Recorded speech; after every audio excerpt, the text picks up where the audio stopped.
Собствениците се должни да се грижат за своите миленици, за нивното сместување, здравје, исхрана, нега и транспорт.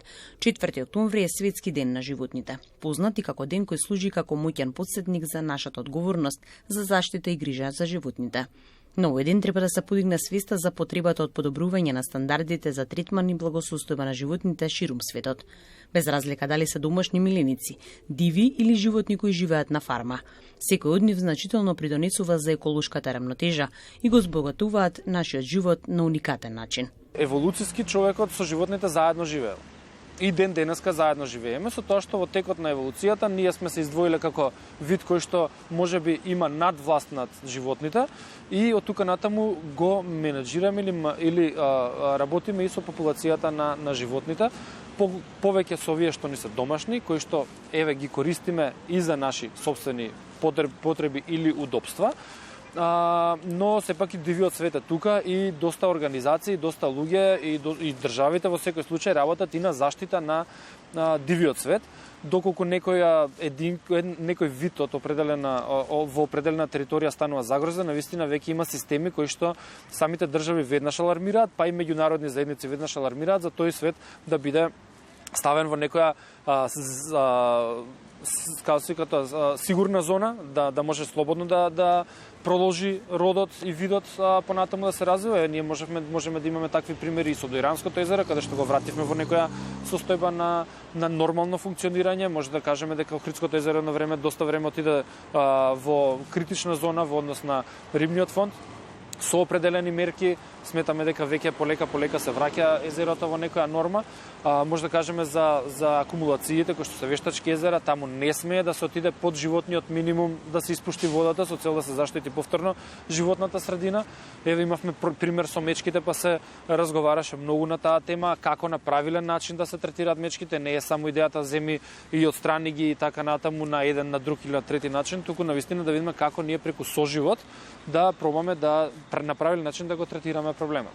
Со текот на годините, вклученоста на луѓето во Светскиот ден на животните значително се зголемува, што доведе до широк спектар на инспиративни настани што се случуваат во многу земји. Мислам дека се повеќе и повеќе гледаме луѓе кои што се одговорни, гледаме луѓе кои што на правилен начин си ги третираат животните, домашните зборуваме, веќе нашата, да речеме, индустрија која што се занимава со продуктивните животни, сметам дека веќе е во некаква норма во однос на третманот на животните, правилниот начин на манипулирање со конкретните животни, така што сметам дека веќе го достигнуваме некој определено европско ниво, односно имаме потенцијал да стигнеме до таму.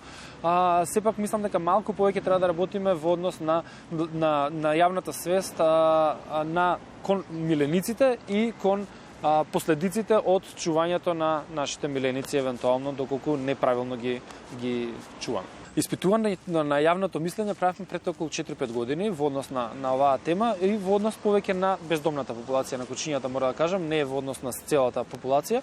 И може да се каже дека нашето население за жал се уште не е во тој момент не беше толку информирано за на каков начин правилно треба да се третираат животните кои што еве сожителствуваат со нас на јавните површини.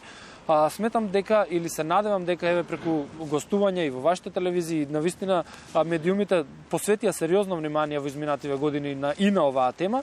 Мислам дека граѓаните полека влегуваат во фаза на информираност, но мислам дека треба многу повеќе да се работи и со работилници, но и законодавството, легислативата треба многу посериозно да го земе оваа проблематика под закрила.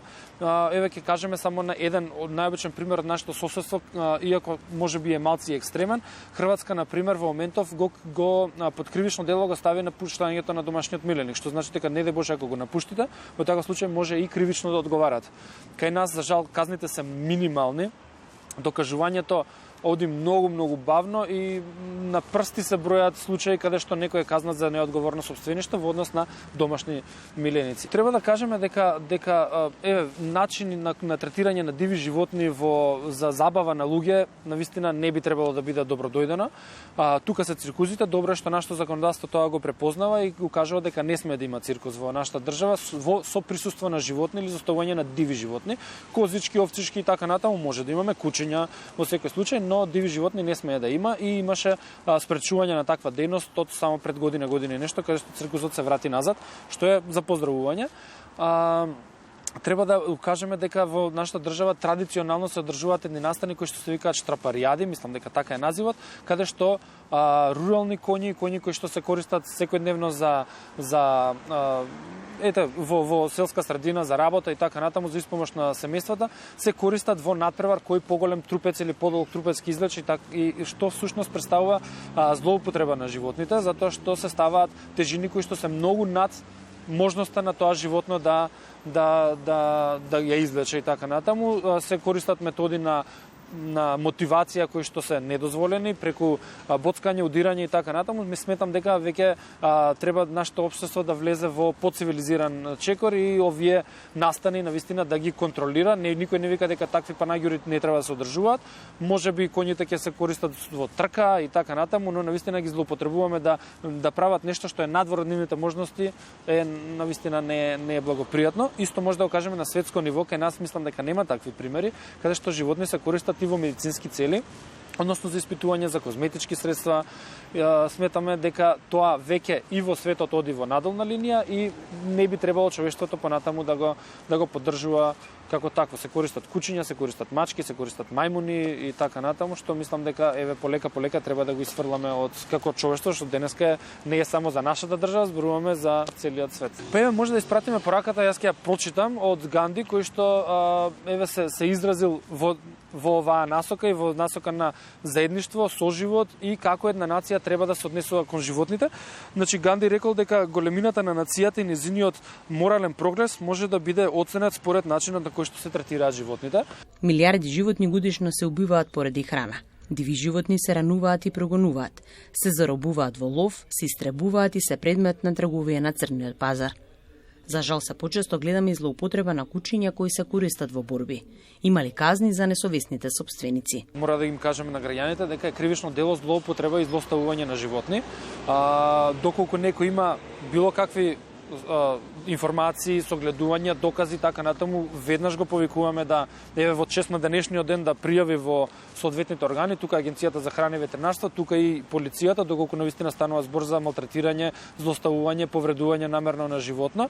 Може да им кажеме на граѓаните дека сепак доколку се во животозагрозувачка ситуација, дека тие може да се одбранат и преку да речеме поагресивни мерки према животното со цел да се спасат самите себе, но не провоцирано, апсолутно во никаков случај не смее да нанесуваат штета или зло или повреда на било кое животно, без разлика дали е домашно, дали е продуктивно или е диво животно. Доколку државата има интерес да се спречи, сметам дека може да се воведе во некои рамки на нечеста појава, односно да го криминализира тој, да му даде една лоша конотација на тој сегмент.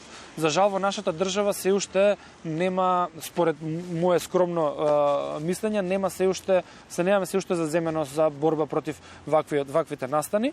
Има повеќе докази, има доста и активисти и издруженија кои што имаат реагирано до официјални органи, но за жал немаме ние информација како јавност дека има превземено сериозни мерки против такви лица, па дури има информации дека тоа е издружување, не се само лица, затоа што имаше во Охрид имаше и снимки каде што имаше цел полигон заграден помеѓу Охрид и Битола, се знае точно кои лица биле таму и така натаму. Во нашата држава има позитивни примери на градови кои особено се грижат за животните.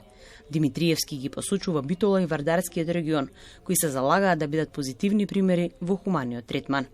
Светскиот ден на животните е можност за секој од нас да направи нешто добро за животните од својата околина. Да им даде дом, да ги нахрани, да помогне нивниот живот да биде поубав, бидејќи и тие, како и луѓето, се дел од заедничката планета, која без нив би била незамислива.